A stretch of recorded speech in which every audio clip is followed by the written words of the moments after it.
Welcome to all of you. You don't know yet, but you are all community members in a newly formed school district called ASU+GSV 2022. You're community members. You have your own jobs. Many of you are parents. You are here at a community forum that is going to be focused on the title that pulled you all here. @ ampersand, what percent, however you want to say that. Yes, can we please start using the full spectrum of evidence? My name's Andy Calkins. I'm with a nonprofit called Next Gen Learning Challenges, NGLC, nextgenlearning.org. But for today, I'm a member of the Board of Ed of this new school district. So we're all going to go into this role play together with these 4 illustrious experts that we have brought into the community forum to talk with you about the student-centered end of the spectrum of evidence. Ready? You ready to adopt your roles? We're going to get to the point where there's questions, and I was saying there could be some angry questions, but the panel pushed back and says, why do we have that expectation?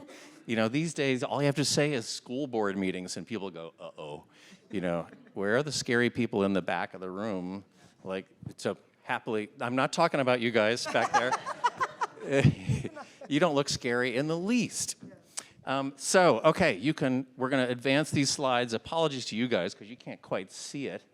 Unless somebody can turn the screen a little bit. No, we can't turn the screen. Okay. Anyway, so there's a picture of this community forum here. And the next slide, when we get there, will tell you where we are as a school district. And this is a place, well, this is the agenda. We'll skip right through that. Where many school districts are right now, or where they should be, where they started to be before the pandemic hit us, was in this community-wide conversation about what school should be about, right? How we get it, literacy and numeracy, nobody's backing away from that, but we care about the full spectrum of whole child student success, all those 21st century competencies, this grand agreement that comes from a piece of work that NGLC produced, next slide, called What Made Them So Prepared. It's actually the slide after this. The Grand Agreement says that, researchers, employers, parents, educators, kids, everybody, you could gather all of them in a room, and you would get the same whiteboard with the same kinds of 21st century skills, right? If you ask people in a minute, what does this 6-year-old need to know and be able to do when she graduates from high school? You'll get it. So this is fantastic. There's amazing agreement there. What there isn't yet is agreement about how to activate that in the life of your school district. So here at ASU+GSV 2022 School District, we have done that. Slide before this one. That is our portrait of a graduate. Thank you, Sunnyside, Arizona. But this is our portrait of a graduate. We're all incredibly proud of it. All of you who are parents, some of you who are teachers, understand that our kids are not yet actually living this out loud, right? It's just not happening. They're very nice words, and we all support them. Next slide now. That's the Prepared Project. You go to nextgenlearning.org, you'll read about 70 schools and districts that, next slide, have figured out that it's a good starting point to do the work that we just did in redefining success. It's a hugely important second step to understand the profound implications of that on your learning model, right? Everything's going to change if you're really serious about that redefinition of success. But then what only a tiny, tiny percentage of the schools and districts in America have figured out is that the adults and the organizations of learning need to model the same attributes, right? Your learning model If you say it's all about producing, kids who are emerging as resilient, innovative, lifelong learning problem solvers, who care and can actually connect with people, how's that going to happen if the adults around them and their learning organizations don't reflect the same kinds of attributes? That's happening out there. And that's where we want to go as a school district. And that's one of the things that has brought you here today. Next slide. And so that's an initiative out of NGLC. We may come back to that later.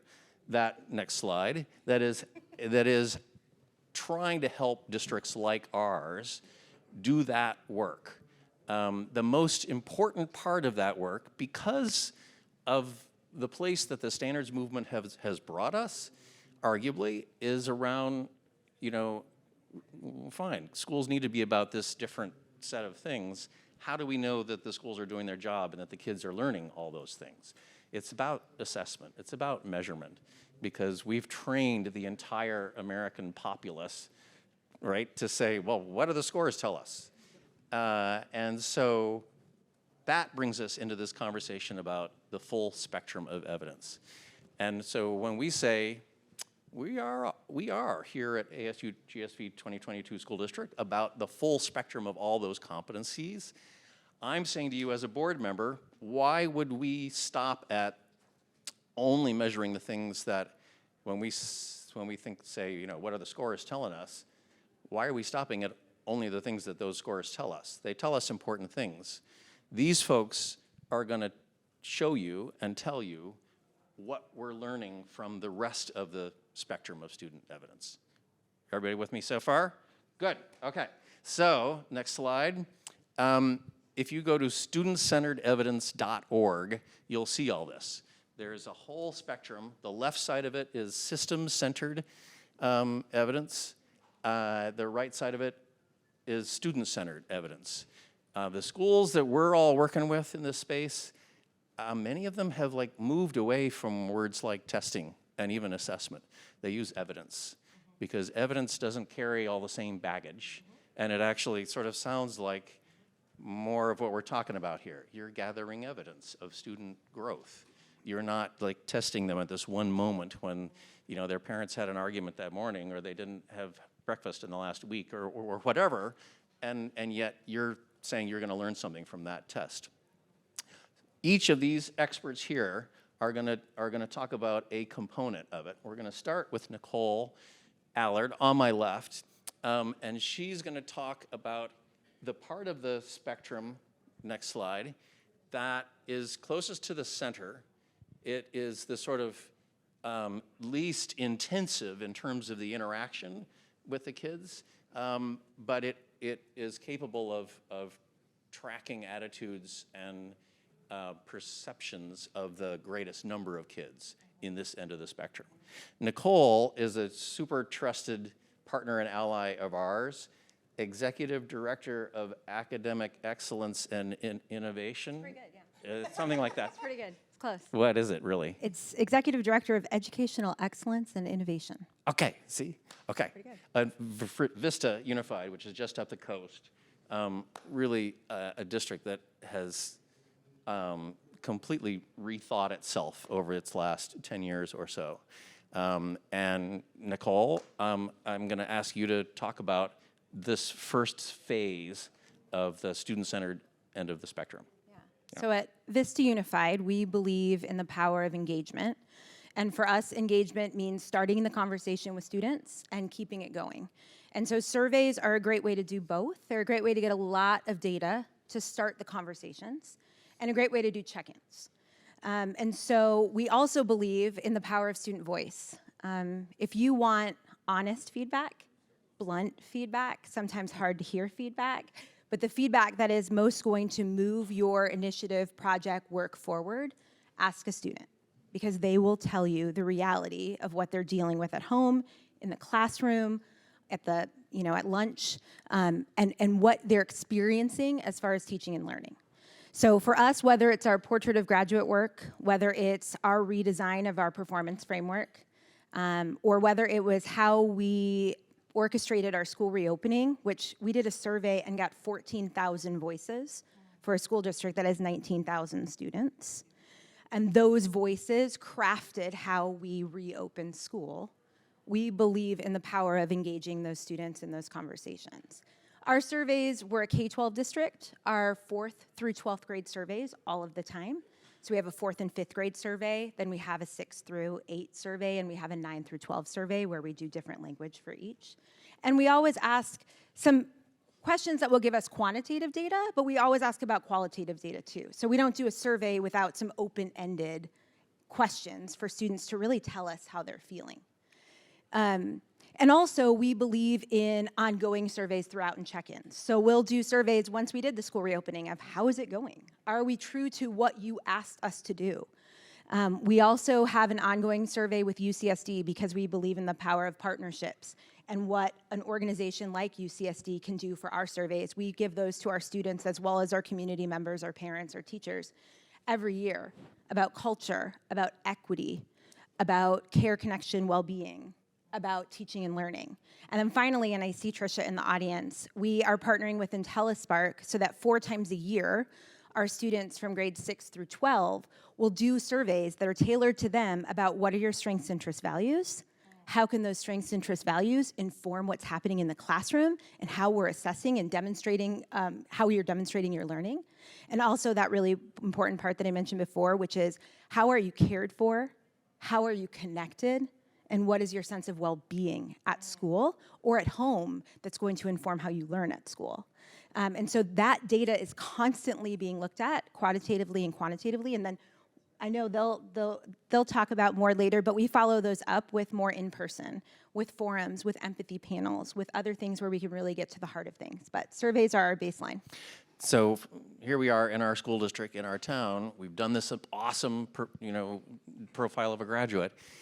This strategy gives us our sort of our first way in to demonstrate square one that we're going to live this out loud by actively asking and listening, right? And we're going to do that at some scale, and we're going to do it with care, and then we're going to follow up on what it is we heard, in part by reporting on it, and by then taking action on some of the stuff that we hear from it.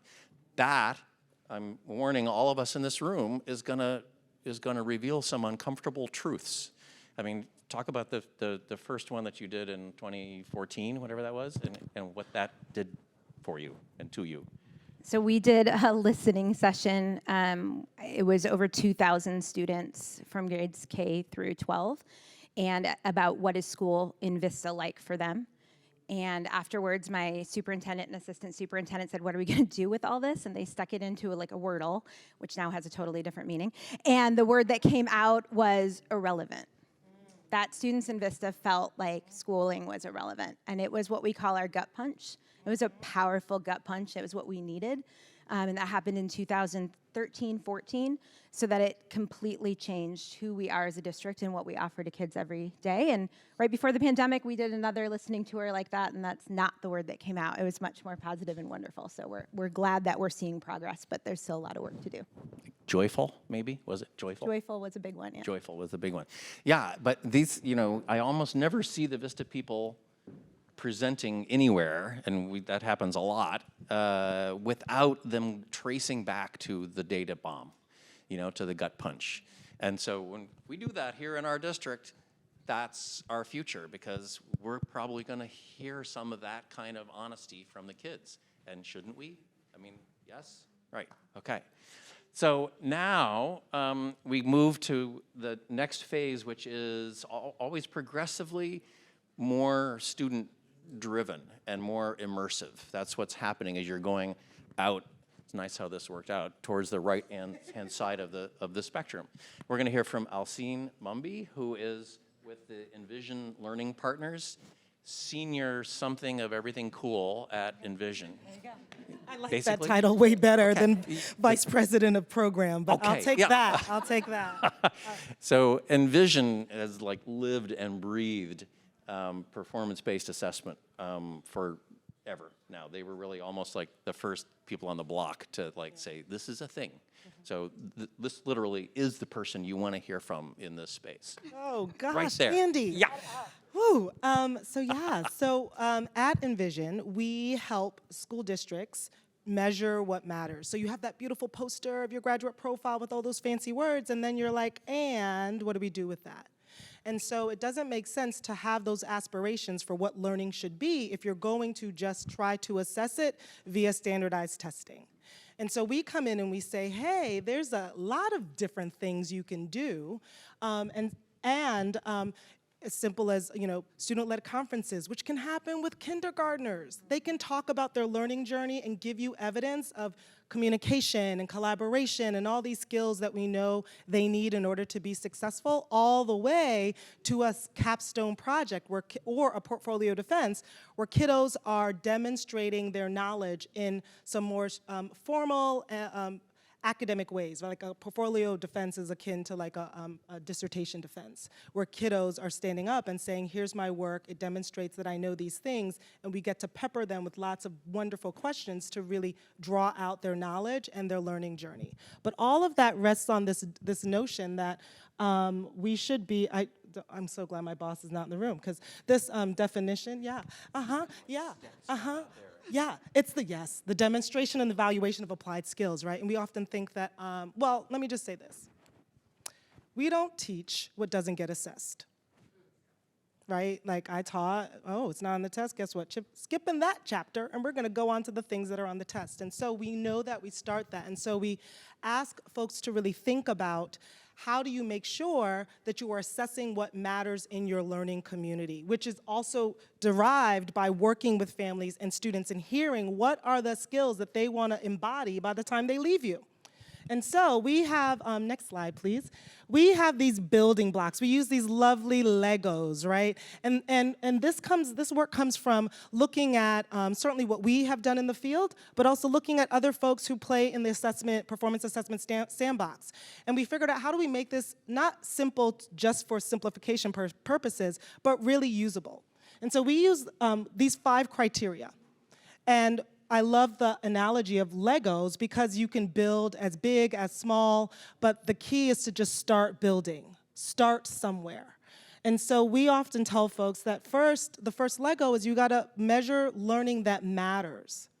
And if SEL matters in your community, how folks are belonging and feeling, you can create an assessment, a performance assessment that helps you to figure that out and get real rich, deep evidence. The other thing is, and the next two kind of go together, it's being tight on criteria for success. And all of that is not just what's your rubric that says what is advanced and proficient, but it's all the processes that go along with that calibration, right? We know that the best way for teachers to learn together is to look at student work and talk about what's the evidence of the skills in the student work. When you have a performance assessment process or system, that's baked in. You have to do that work often and all the time to figure out what opportunities do students have to learn, and how are they demonstrating that learning?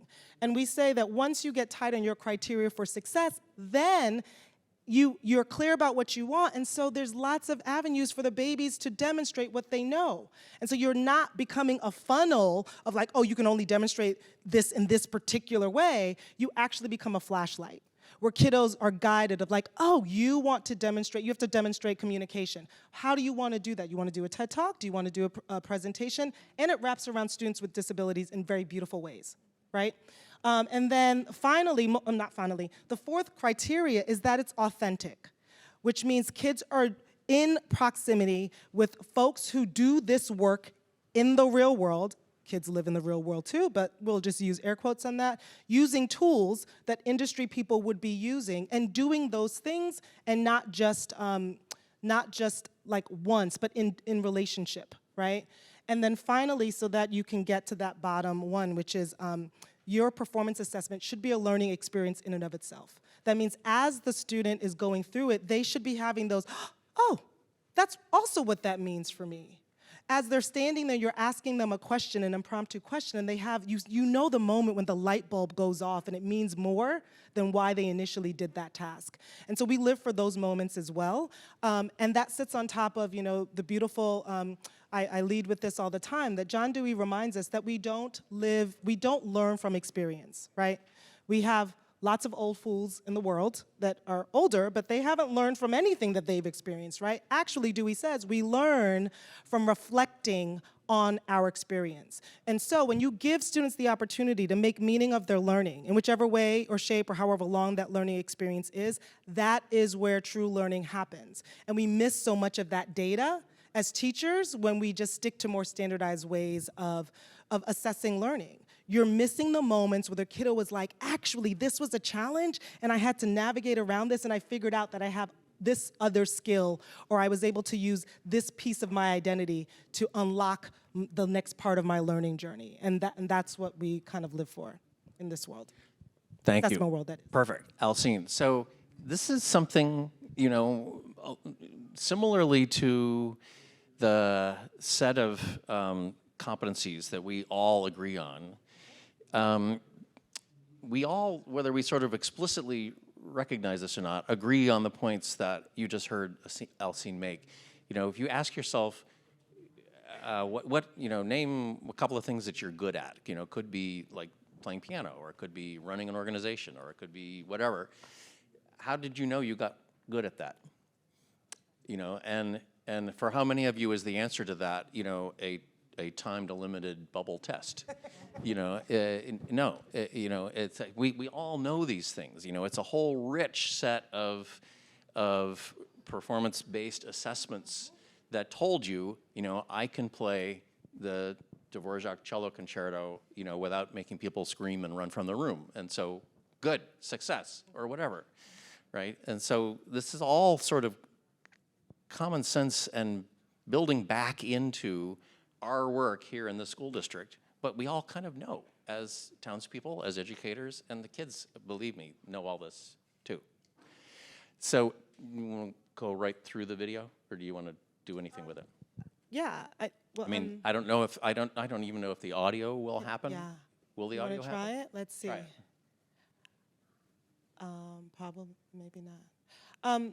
Let me just set this up while this is. We also, in conjunction, and Jamila is going to name it, but that's my wonderful partner there, Abby, and we often, in our part of our performance assessment is we listen to the babies. That's what I call it. And we did a Kiva panel where we asked students who had been doing performance assessment, like, what does this mean for you? One student, she's an alumni. She's like more famous than all of us put together.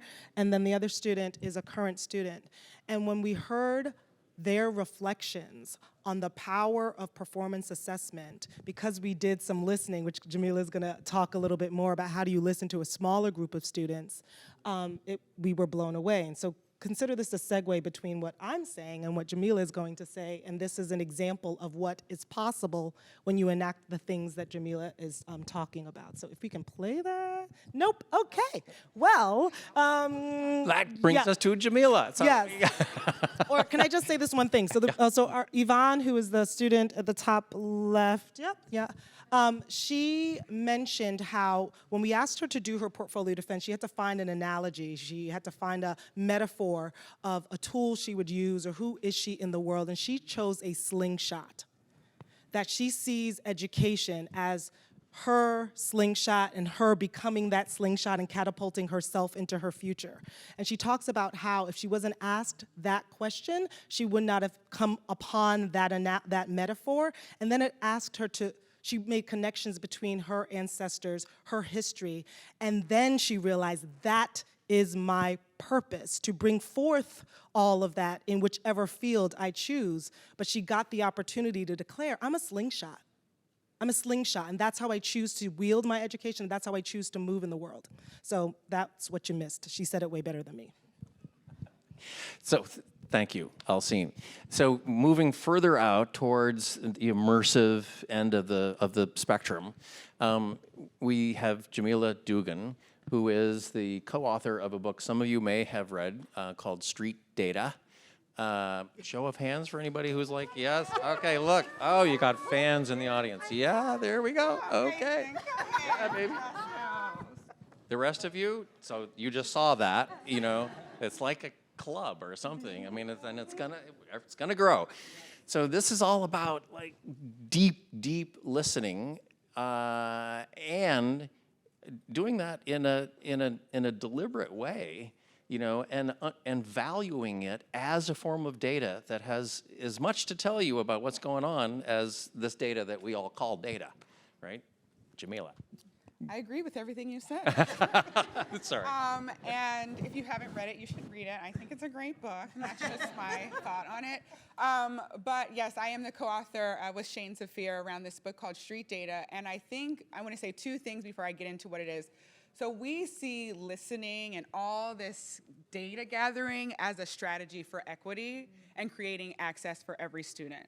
Right now, everything is designed based on someone else that is not me, not our kids, nobody that's around right now. This is really archaic systems that we're operating in. And so how do we get out of those, right? We have our graduate profile, we have our different ways of assessing, but those emerge from listening. And so for Shane and I, and everyone on this panel, and hopefully everyone in this room, we focus on micro interactions and micro data when we think about the idea of listening. And so there is this idea of listening to confirm what you already think, right? We already know we're choosing a new curriculum. But we're gonna go and listen to the kids and see what they think, you know, we should prioritize, and then we're gonna make them think that we listen to what they said as we give them this new curriculum kind of a deal. That's not what we're talking about. We're talking about listening, I would say, in two ways. One is on the proactive dreaming side. How often do we get to dream with kids? Very recently, I've been sitting with my own children and just asking them, like, if we were gonna do education differently, how would we do it? And what I find with children often is first they tell you like the adult answer of that. And in listening, I find that we really have to open ourselves and demystify and bring like all of the tension down and say like, no, seriously, like throw it all out.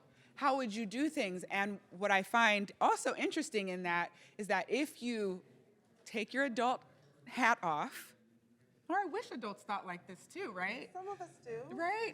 Put your your play, your free self on, the one who dreams like when you're on an island or wherever it is you are. When you put that hat on and you kind of get with kids, they tell you magical, incredible things that you may not have been thinking about. And on the dreamy side, and I know you all are tired of hearing me talk about this, like my son's all about the metaverse right now. He's like, why am I at school and I have to like sit in these subjects when I could be in an immersive world and I could be like learning all these things? And what we should do is really, we should all be in charge of creating a video game at the end of each class, and that video game should be based on what your interests are. Like he just goes if I listen to him. So the first part is on this proactive, dreamy side. What do you believe is possible if we were to really dream together? And the other side, when I think about equity specifically, is around people we haven't listened to. And so in the book, we talk about this idea of centering the margins in listening. And really, when you have an issue in a school building, like something's not working. We have lots of things that don't work in schools. And going to the folks who have been the most closely impacted by this and saying, hey, what do you think is wrong with advisory? I just did this with a group of middle schoolers in San Francisco. What do you think is wrong with advisory? Okay, their answer was it was boring, okay? So like you bring your adult, I don't know what, we're so elitist, I feel like as adults sometimes, you know, we are adultists, elitists, whatever. You slow yourself down and you open yourself up and say, what do you believe is going on? What do you believe the solution to this is? And you come back over, and I love what you said about that, Nicole, the coming back to it and having a line of inquiry around it, because if you listen once and then you don't do it anymore, it's really for naught. So it's a little bit about listening, how we say it at least. Thank you, Jamila. And so now, to complete that end of the spectrum, we've got Adam Carter here, who has been with the whole Summit School grand experiment for since almost the beginning, maybe the beginning, and now runs an offshoot of Summit called Marshall Street that he'll tell you a little bit about. That end of the spectrum really is about partnership. And it's when the students and educators are co-defining, you know, what it even looks like to demonstrate the competency that you're caring about, you know. And so this is when, you know, you're really sharing. You've moved past listening, past surveying, past performance assessing even, and you're like partners. Adam. Thank you. Good afternoon. I'll give you a tidbit, and then I'll ask Horace, because I'm short-sighted, to pick one of two options in a second. So, like, it's going to be on your shoulders in just a minute. All you got to do is say option A or B. Summit Public Schools is a 14-school public charter network in California and Washington states. Let's see what else to know. Oh, we tried to codify our model using a technology platform called Summit Learning. About 400 schools in the country currently use that model. And then, as Andy said, like I have the benefit of supporting schools all over the country through a thing called Marshall Street, which is less about Summit and more about sort of the founding principles that are around student-centered learning. Okay, that's the nugget. I have two stories, but time for one. All right, Horace, which one? Option A or option B? B it is, okay. Okay, B is an option, and if you come to a workshop tomorrow, perhaps you'll hear option A, if I can remember, but also NGLC. So first of all, our work is really built on everything that you heard here from Nicole, Alcine, and Jamila. And option B is the one about stakes. So I was an English teacher, and I think whenever we talk about assessment, I don't even want to talk about assessment and instruments and constructs and all that mess until we talk about what does it mean? Like, why does it matter? What are the stakes? So like as an English teacher, you know, you say like, well, if there was like a gun placed on the mantle in the third act, like somebody's getting shot. Somebody's getting shot in the fourth or the fifth act. So there were stakes created there. And a lot of the times we're having to try and figure out how do we create stakes around school, because it's all phony baloney and it's all just like practice with no game. And so what we were looking across, we have 4 outcomes as a network that we've built basically our whole model around. One is cognitive skills, that's thinking skills. One's content knowledge, that's the stuff you need to know to be able to exercise skills at all. Habits of success, it's like mindset, social emotional learning, all that stuff. And then the 4th is we call concrete next step. So since 1990, we've all been a college for all world in public education, meaning all we're trying to do is engineer K-12 so that every kid gets into college. Ideally a selective one. Then maybe you'll actually graduate. Maybe you'll be able to pay off your debt. We wanted to reformulate that into concrete next step, meaning we need you to have a post-secondary plan and a concrete next step as you leave us. And we're like, how the heck do you assess that? How the heck do you assess that? The stakes are huge. Let me just say that. The stakes are enormous, not just for a system, for our young people. Because what they are thinking about when they're 18 years old is, holy crap, something's happening. And this isn't a group of kids. Every kid, straight A students, wealthy students, students with C- averages, every student is thinking, what am I going to do next? So with Concrete Next Step, our way of going about it was community-involved assessment in which students had a voice, not just in leading the assessment, but in the assessment and how it looks in its own right. So I'll just tell you this one story since you picked B, and I appreciate it, Horace. So B is we started piloting really small. So we worked with some purpose researchers out of Wake Forest, George Mason, I think is right, and Stanford, who are really talking about how do adolescents form their sense of purpose.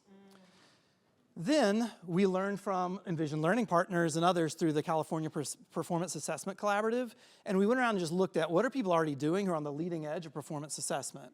And one thing we really wanted to do is make these things which we called oral defenses. We got to figure out a word that actually means more to kids, but oral defenses. And we're like, okay, so they're going to present their plan for their future. And how are we going to assess that? We're like, I know. What we care about is who are the people who it matters are on board for that assessment. So who does it matter? Does it matter I'm on board? No, I'm gone. Like, I know a few kids every year, deeply. We'll get some calls. We'll get coffee every now and then. How's it going? Who matters is their family, caregivers, their community members, pastors, their mentor. We have a mentorship program in our schools, so that often their mentors there and facilitating. What matters is the people who are going to be with them after they graduate are on board before they graduate, and we can create the space and structure to give them the opportunity to have the conversation that is direly needed, where the stakes couldn't be higher, but nobody ever creates that time and space and structure for kids to actually do it. So we started working with students to define the experience. We tried to get it down as much as we could. And what students were telling us is, this feels like I'm jumping through hoops still, when we did sort of a formal, sort of standard oral defense process. So instead, we said, y'all convene your personal advisory boards, and we're gonna help you do it. The personal advisory board being that group who's gonna support them in this decision and in the future. They said, you know, I'm 18 years old and I gotta pick something, but I don't wanna pick it too early, so don't lock me into one path. So we said, okay, like 3 paths. 3 paths seem to be kind of a magic number, and so they present 3 post-secondary plans. They then bring this to early senior year to their personal advisory board. It's facilitated by their mentor. And in this room, I think magic happens more often than not, I will say, because there isn't hoops to jump through. What they need to say is, here's my 3 possible pathways. They all resonate with what I know of myself, what I know of opportunity, and what I know of the constraints I'm under because I'm a B- student, so I'm not going to Stanford. And that's okay. That's just being real. That's them leading that conversation, and not us trying to crush anybody's dreams. Now, they have that conversation. They say, here's the one I want to pursue. Why does it happen early senior year? Well, because we need this group to be able to say, we don't think that's actually right for you, or that's not realistic, and for that to mean something. There's the stakes, right? This isn't about getting an A or a B or a C. It's saying, I can help you with this. Then they go around the room and they thank each person in the room in an authentic way, and they ask something of each person in the room. They convened this group, they prepared this, and that's when the tears go. And then you start seeing assumptions that kids were making start to fall away. Assumptions like, you know, I gotta stay and work with my mom's business because she doesn't have any money to support me in college. And then mom say, I've been saving for this for 10 years. Why do you think I've been working so hard? And the kid's like, oh, okay. That changes, and that wasn't gonna happen unless there was the space for that to happen. And so then they've set their plan, they've got some support, or they don't, and then we come back together again and solidify it as sort of that concrete next steps come in. So that's the example I wanted to give through door number B, is how students led not only the design, but also the actual event in which they define their next step after high school in a safe and supportive environment, which we're just giving the space for an assessment that could not mean more and be more important for the kids and the families who are in that space. Thank you, Adam. So you see where this is headed. We're all now going to ask you to serve on your own students' personal advisory boards. You now have new jobs to play in this district, if we adopt all this. So townspeople of ASU+GSV 2022, we've got time for maybe 1 or 2 questions. Anybody feeling like super joyful about this prospect, or super alarmed that we could be going in this direction? And if you've got a question, just shout it out. So I love all of this, deeply believe in all of this, and have worked in schools, districts, state-level organizations, and now a nonprofit consulting group. And so I'm going to ask the ugly question, which is, how do you move when you're, what you guys are talking about is what I deeply believe, which is that learning for too long has been this like transaction of information moving from A to B, Yeah. right? So it doesn't require listening to students, because who cares? They're receiving Yeah. right? And if we want it to really be that learning shapes behavior, which is a deeper, longer trajectory, it requires active participation from the student. It requires shifts in models. Yeah. That requires shifts in staffing, time, and allocation. How do you have those conversations? Because part of the reason that we have this transactional information distribution is because it's easy to staff, Yeah. comparatively speaking, and it's hard to staff now. Yeah. So how do you support systems in understanding how you realign what people's jobs look like Right. and how they do it? Right. So anybody burning to answer this in 50 seconds? I can say, and like, let's see if we can go with this. Okay. Embodiment. We've been talking all about embodiment Yeah. and what we are modeling as people. So you come to a conference like this, you hear this and whatever else session that you've been a part of, and you have some conversation that got you really jazzed. Now you go back and you bring that learning that you had and you make a stance. You put a stake in the ground about this kind of learning. And if you, wherever your positional power is where your influence lies, right? I think that's a huge piece of it. I would say more, but And show, don't tell. Just start doing it. All it takes is one teacher to say, you know what, I'm not gonna do a final exam, I'm gonna do a presentation of learning. Yep. And you can organize it in any way, shape, or form, and I'm gonna video a couple. And when you bring that work to the next meeting, and people start to look at, oh, shoot, I didn't know kids could do that. And look at how excited they are. I work with JCPS. They started with their superintendent saying, everybody's doing this in grade 5, 8, 12. And then the kiddos started doing it in 3rd grade. And now they can't let it go because the families love it, the kids love it, and the teachers have to get on board. And now it's shifting. Who are they hiring and how do we work? And there you Show have don't it. tell. Townspeople, Show don't thank tell. you.